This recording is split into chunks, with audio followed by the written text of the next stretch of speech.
देश में कोरोना के केस लगातार दूसरे दिन 2 लाख के पार हैं। कुल केस रहे 2,17,353। आपको बता दें मौत की संख्या 1,185 रही है। कुल एक्टिव केस 15,69,743 हो गई है। तो पिछले 24 घंटे में देखिए मौत का आंकड़ा 1,185 पहुंच गया है और 2,17,353 पिछले 24 घंटे का ये आंकड़ा है। देश के कई राज्यों में आपको बता दें कोरोना से हाल बुरा है, बेहाल है। पूरे देश में लगातार दूसरे दिन नए केस 2 लाख के पार हो गए हैं। ताजा आंकड़े में नए बीमार 2,17,000 तक जा पहुंचे हैं, तो मृतकों का आंकड़ा भी 1,185 तक पहुंच गया है। दिल्ली, मुंबई, यूपी में लगातार केसेस बढ़ते जा रहे हैं। राजस्थान, गुजरात और बिहार पर भी कहर बरपा रहा है कोरोना। एक के बाद एक राज्य नाइट कर्फ्यू लगाते जा रहे हैं। वीकेंड कर्फ्यू का भी सिलसिला शुरू हो गया है।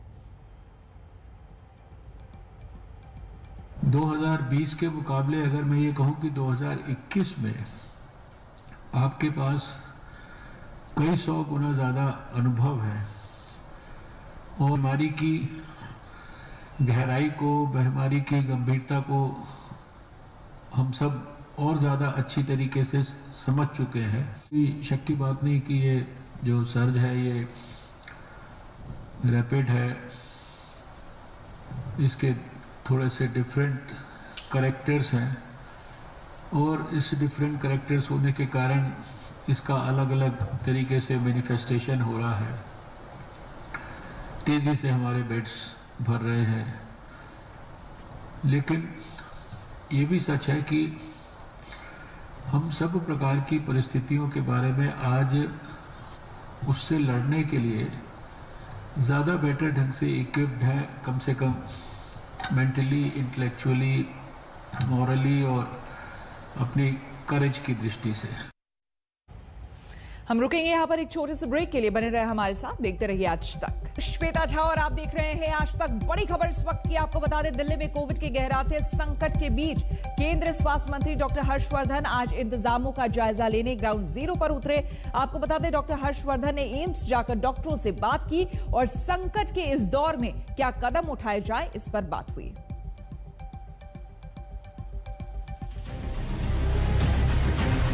बहुत देर कर दी मंत्री जी मोर्चे पर आते आते। जब दिल्ली में हालात हाथ से फिसल गए, जब कोरोना के भंवर में दिल्ली डूबने उतरने लगी, जब वायरस पूरी तरह से बेकाबू हो गया, तो देश के स्वास्थ्य मंत्री को सुध आई कि चलो जरा चलकर हालचाल ले लेते हैं। हर्षवर्धन ने शुक्रवार की सुबह एक ट्वीट किया और ट्वीट करके उन्होंने जानकारी दी कि कोरोना के मामले जिस तरीके से बढ़ रहे हैं, तो अस्पतालों में किस तरीके की तैयारियां हैं, आने वाले वक्त में किस तरीके से कोरोना से निपटा जाएगा, मरीजों को क्या सुविधाएं मिलेंगी, इसके लिए वो तमाम जो हॉस्पिटल्स है वहां पर जाएंगे, उनका जायजा लेंगे। सुबह वो पहुंचे एम्स। केंद्रीय स्वास्थ्य मंत्री डॉक्टर हर्षवर्धन आज सुबह सुबह एम्स के ट्रॉमा सेंटर पहुंचे, इंतजामों का जायजा लिया, एक एक विभाग से तैयारियों के बारे में पूछा। एम्स के डॉक्टर्स ने अपनी राय भी रखी। Number of beds which can increase in number, certainly we go for it, but I think the greatest problem at this point is manpower. It is not only the nurses, the resident doctors. In my department itself, there are nearly 18 of them who are positive doing home isolation, and we are running the whole emergency.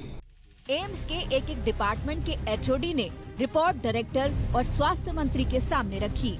Oxygen cylinder से लेकर बिस्तरों तक की उपलब्धता तक सब मसलों पर खुलकर बात हुई। देश के नंबर 1 अस्पताल को किन संकटों का सामना करना पड़ रहा है, ये भी सामने आया। So as Dr. Harshvardhan is also here, so I would like to make a small request.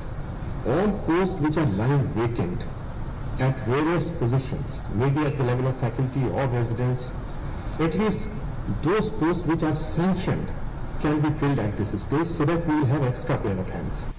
ये भी तय हुआ कि हॉस्टल में रहने वाले जो छात्र घर जाना चाहते हैं वो जा सकते हैं। डॉक्टर हर्षवर्धन की बारी आई तो उन्होंने एम्स को बता दिया कि इस वक्त उनसे देश को क्या अपेक्षा है और उनकी क्या जिम्मेदारी है। सारे डॉक्टर्स की जो भी उन्होंने अपने अपने डिपार्टमेंट में अभी क्या स्थिति है, कितने मरीज हैं, कितने वेट कर रहे हैं, कितनी जगह बाकी है, ये सारी चीज़ें उन्होंने बताई हैं और हमने अपनी बात उन्हें कही है। इनोवेटिव सॉल्यूशंस, नए रिफॉर्म्स कोविड के खिलाफ लड़ाई के अंदर क्या हो सकते हैं और क्या हम ऐसे उदाहरण अपने यहाँ ऑल इंडिया इंस्टीट्यूट में प्रस्तुत कर सकते हैं जिनको कि सारा देश भी आगे इम्यूलेट कर सके। एम्स में खुलकर और जमकर संवाद हुआ। दिल्ली के दूसरे अस्पताल में भी डॉक्टर हर्षवर्धन जाएंगे, इंतजामों का खुद जायजा लेंगे। स्वास्थ्य मंत्री ने अच्छा किया जो खुद ग्राउंड जीरो पर उतरे। सिस्टम को सतर्क और तैयार रखना जरूरी है, लेकिन सवाल है इतनी देरी से क्यों? दिल्ली से अशोक सिंघल के साथ आज तक ब्यूरो। और इस वक्त की बड़ी खबर आपको बता दें, दिल्ली के मुख्यमंत्री अरविंद केजरीवाल ने आज फिर से एक बैठक बुलाई है। आपको बता दें कल ही एलजी यानी कि उपराज्यपाल के साथ उनकी बैठक हुई थी और आज फिर एक बैठक होने जा रही है। आज फिर अरविंद केजरीवाल ने एक बैठक बुलाई है। बहुत संभव कोरोना का ग्राफ जिस तरह से बढ़ रहा है दिल्ली में, उसके मद्देनजर ये बैठक होगी। शाम 4 बजे सीएम केजरीवाल की ये अहम बैठक होने वाली है जिसमें कई इंपॉर्टेंट मुद्दों पर बातचीत होगी। दिल्ली के सीएम केजरीवाल ने आज फिर से बैठक बुलाया है। जैसा कि आपको बताया कि कल उपराज्यपाल से बात हुई थी, अनिल बैजल से बैठक हुई थी, जिसके बाद कर्फ्यू की बात हुई थी। वीकेंड कर्फ्यू लगाया गया है, लेकिन आगे की रणनीति क्या होगी? पुलिस अधिकारियों के साथ अलग बैठक होनी है। इस बीच इंप्लीमेंटेशन एक बहुत बड़ा मुद्दा है, क्योंकि क्या दिल्ली वाले इस वीकेंड कर्फ्यू के लिए तैयार हैं? पिछले 1 साल से जिस मना स्थिति से तमाम लोग गुजर रहे हैं, उसके बाद ये वीकेंड कर्फ्यू अचानक से लगाना, तमाम तरह के ऐसे मुद्दे हैं जिसको लेकर बातचीत की जा सकती है और आज शाम ये अहम बैठक हो रही है। दिल्ली में नए केस का बढ़ना थम नहीं रहा है। केजरीवाल सरकार ने दिल्ली में नई पाबंदियां लगाई है, लेकिन हालात देखकर खतरा बढ़ रहा है कि कहीं यहां भी लॉकडाउन ना लगाना पड़ जाए। वीकेंड के ऊपर कर्फ्यू दिल्ली के अंदर लगाया जाएगा। दिल्ली के मुख्यमंत्री लगातार दिलासा दे रहे हैं, कह रहे हैं दिल्ली में लॉकडाउन लगाने का कोई इरादा नहीं है। कुछ नई सख्ती, कुछ नई पाबंदियां भी लगा दी गई हैं। वीकेंड कर्फ्यू का ऐलान कर दिया गया है। रोज केसेस बढ़ते जा रहे हैं। इस स्थिति को कंट्रोल करने के लिए दिल्ली सरकार ने कुछ निर्णय लिए हैं। आज एलजी साहब के साथ मीटिंग हुई थी और सबने मिलके ये निर्णय लिए हैं कि वीकेंड के ऊपर कर्फ्यू दिल्ली के अंदर लगाया जाएगा। मॉल्स, जिम्स, स्पाज और ऑडिटोरियम्स को फिलहाल बंद करने के निर्देश दिए जा रहे हैं। सिनेमा हॉल्स 30% की कैपेसिटी पे चल सकते हैं। वीकली मार्केट्स जो हैं वो एक वीकली मार्केट पर डे पर जोन के हिसाब से अलाउ किया जाएगा। इन तमाम एहतियातों के बीच दिल्ली में हालात तेजी से बिगड़ रहे हैं। नए केस की संख्या बढ़ती जा रही है। पॉजिटिविटी रेट बढ़ने से संक्रमण रोकना बड़ी चुनौती बन गया है। 24 घंटे में नए केस के आंकड़ों पर गौर कीजिए। महाराष्ट्र 61,695, उत्तर प्रदेश में 22,439, दिल्ली 16,699, छत्तीसगढ़ 15,256, कर्नाटक 14,738। पॉजिटिविटी रेट के मामले में दिल्ली खतरनाक मोड़ की तरफ बढ़ रही है। एमपी के बाद दिल्ली का पॉजिटिविटी रेट दूसरे नंबर पर है। मध्य प्रदेश 21.2%, दिल्ली 20.22%, महाराष्ट्र 15.8%, केरल 13.34%, कर्नाटक 11.38%। मतलब ये है कि दिल्ली में टेस्ट कराने वाले 5 लोगों में से 1 की रिपोर्ट पॉजिटिव आ रही है। कोई भी सज्जन 10 बजे बाद रोड पर दिखाई दिया तो उसके खिलाफ कानूनी कार्रवाई की जाएगी। दिल्ली में आज रात से वीकेंड कर्फ्यू लागू होगा। नाइट कर्फ्यू पहले से जारी है। अब इसमें किसी तरह का कोई किंतु परंतु नहीं बचा है। कोरोना की ये भयानक लहर है, भीषण है, खतरनाक है। अब सवाल ये है कि क्या वीकेंड कर्फ्यू से दिल्ली में कोरोना को हराया जा सकता है, क्योंकि सरकार फिलहाल लॉकडाउन जैसे सख्त कदम से बचती नजर आ रही है। दिल्ली से आशुतोष मिश्रा और पंकज जैन के साथ आज तक ब्यूरो। दिल्ली का हाल बेहाल है, लेकिन बिहार का हाल भी कुछ ज्यादा ठीक नहीं है। आपको बता दें, यहां भी केस लगातार बढ़ रहे हैं। कल 6000 से ज्यादा केस यहां पर आए और 29 लोगों की मौत हो गई है। एक्टिव केस की अगर बात करें तो 29,000 के पार एक्टिव केस यहां पर हो गया है। पार्टियों के दफ्तर या तो बंद कर दिए गए हैं या फिर वहां आने वालों की तादाद को सीमित कर दिया गया है। जेडीयू का दफ्तर 20 अप्रैल तक बंद कर दिया गया है। एहतियातन लगातार कोविड के केसेस जिस तरह से बढ़ रहे हैं, उसके मद्देनजर आरजेडी दफ्तर भी कुछ हफ्ते के लिए बंद कर दिया गया है। बिहार में बढ़ते संक्रमण का असर अब राजनीतिक पार्टियों के दफ्तरों पर भी देखने को मिल रहा है। इस वक्त हम मौजूद हैं पटना के बीरचंद पटेल मार्ग पर स्थित जनता दल यूनाइटेड के मुख्य कार्यालय पर, और आप यहां पर देख सकते हैं कि संक्रमण के चलते यानी कि कोविड-19 की वजह से इस पूरे दफ्तर को जो है 15 अप्रैल से लेकर 20 अप्रैल तक के लिए जो है वो बंद कर दिया गया है। यहाँ नोटिस चस्पा है जिस पे साफ तौर पे लिखा है कि वैश्विक महामारी कोविड-19 के बढ़ते प्रभाव के कारण 15 अप्रैल से लेकर 20 अप्रैल तक पार्टी का ये कार्यालय पूरी तरीके से बंद रहेगा और किसी भी नेता को या कार्यकर्ता को कोई भी काम हो तो वो फोन के जरिए पार्टी के किसी भी यहाँ पे पदाधिकारी से चाहे तो संपर्क कर सकता है, लेकिन दफ्तर लोगों के लिए, कार्यकर्ताओं के लिए पूरी तरीके से जो है वो संक्रमण के कारण बंद कर दिया गया है 20 अप्रैल तक। लव कुमार सिंह हमारे साथ मौजूद हैं, जेडीयू के नेता हैं।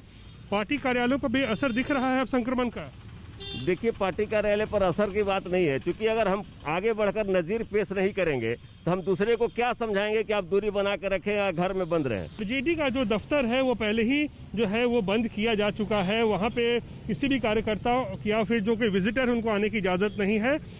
तो और जहाँ पे बीजेपी और कांग्रेस की बात करें तो उनका पार्टी कार्यालय बंद तो नहीं है, लेकिन वहाँ पर जो आगंतुक होते हैं यानी जो विजिटर होते हैं उनकी संख्या को काफ़ी तौर पर जो है रिस्ट्रिक्ट कर दिया गया है, यानी कम संख्या में जो है लोगों को कांग्रेस और बीजेपी कार्यालय में घुसने की इजाजत दी जा रही है।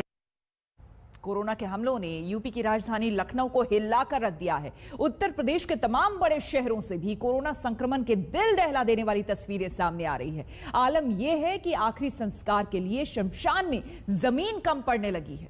एक भाई पेट पर पड़ा हुआ है, कोई इलाज नहीं हो रहा है हमारे भाई को। जिस उत्तर प्रदेश मॉडल की दुहाई दी जा रही थी, जिसकी मिसाल देकर दूसरे राज्यों को आईना दिखाया जा रहा था, उसी उत्तर प्रदेश की राजधानी लखनऊ का ये हाल है। ये दिक्कत है, हमारे बड़े भाई परसों एक्सपायर कर गए। एक भाई पेट पर पड़ा हुआ है, कोई इलाज नहीं हो रहा है हमारे भाई को। इस शख्स की लाचारी देखिए, एक भाई की मौत हो चुकी है, दूसरे की जिंदगी भी संकट में है और ये भाई लगातार कोशिशों के बाद भी कुछ नहीं कर पा रहा।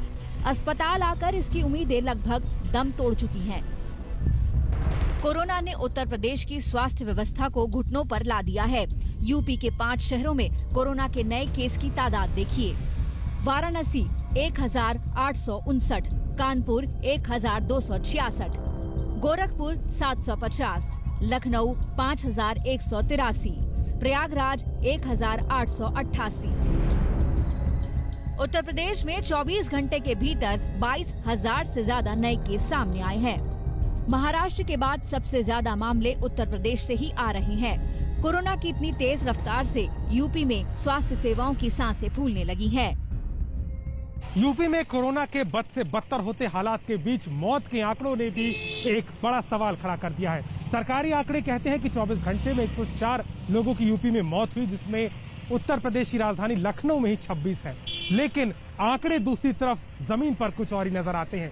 दूसरी तरफ शमशान गृह को भी एक तरीके से पर्दे में रख दिया गया है, जहां ये ना देखा जा सके कि आखिर कितनी लाशें शमशान की तरफ आ रही हैं। साफ है कि हालात यूपी में खराब होते जा रहे हैं। लखनऊ में कोरोना का वार इतना घातक है कि शवों के दाह संस्कार के लिए शमशान में जगह कम पड़ रही है। हालात ये हैं कि शमशान घाट में बैठने की जगह का इस्तेमाल भी अंतिम संस्कार के लिए ही किया जा रहा है। लखनऊ से अभिषेक मिश्रा के साथ आज तक ब्यूरो। विभाग की है, यहाँ अनाउंसमेंट किया जा रहा है कि अब आपका नंबर है, अपनों को लेने के लिए आए तो एम्बुलेंस लगा दी गई है। बापूनगर, गांधीनगर, अहमदाबाद आसपास के तमाम सारे इलाकों से। और जो लोग हैं, ये समय नहीं है कि आप किसी से बात कर सकें, लेकिन ये स्थिति को अगर समझना हो तो ये स्थानीय लोग हैं। आप किसका शव लेने के लिए आए? जैसे भी नटवर भाई सोलंकी। कहाँ से आए हैं आप? बापू नगर।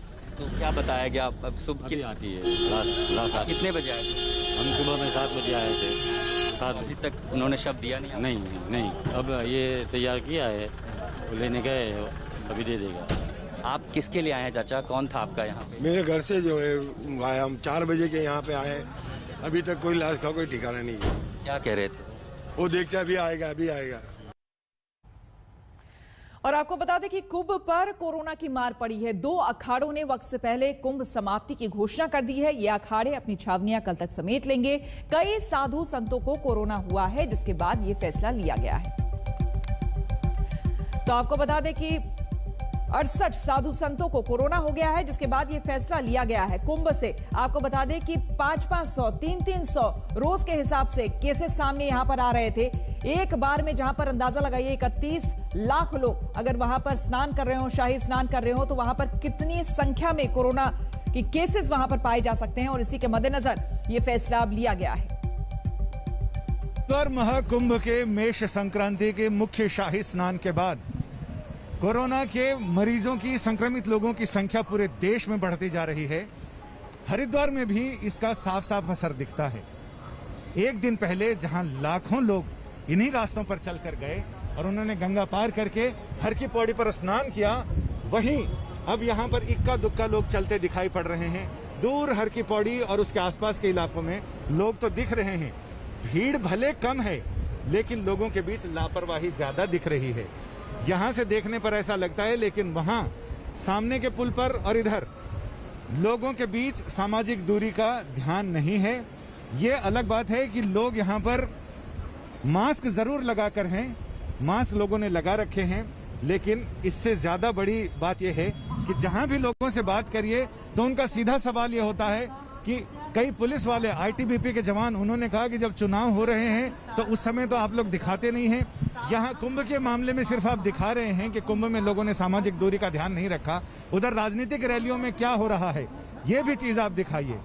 ये चीज जबकि हम दिखा रहे हैं, लेकिन इसके बावजूद लोगों का रोष इस बात को लेकर है कि जब परीक्षाएं स्थगित हो रही हैं तो चुनाव स्थगित क्यों नहीं हो रहे, और चुनाव में सामाजिक दूरी का ध्यान क्यों नहीं रखा जा रहा है। और इसी के साथ वक्त हो गया है एक छोटे से ब्रेक का। बने रहे हमारे साथ।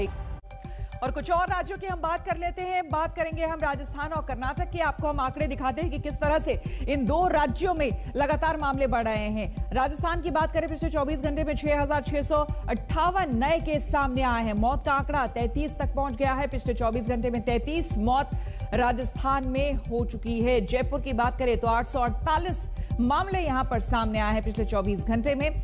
राजस्थान में भी हाल बेहाल है। और अब बात करें कर्नाटक की, तो पिछले 24 घंटे में 14,738 केसेस यहां पर सामने आए हैं। मौत का आंकड़ा 66 तक यहां पर पहुंच गया है। इसी के साथ हम रुकेंगे एक छोटे से ब्रेक के लिए। बने रहे हमारे साथ, देखते रहिए आज तक।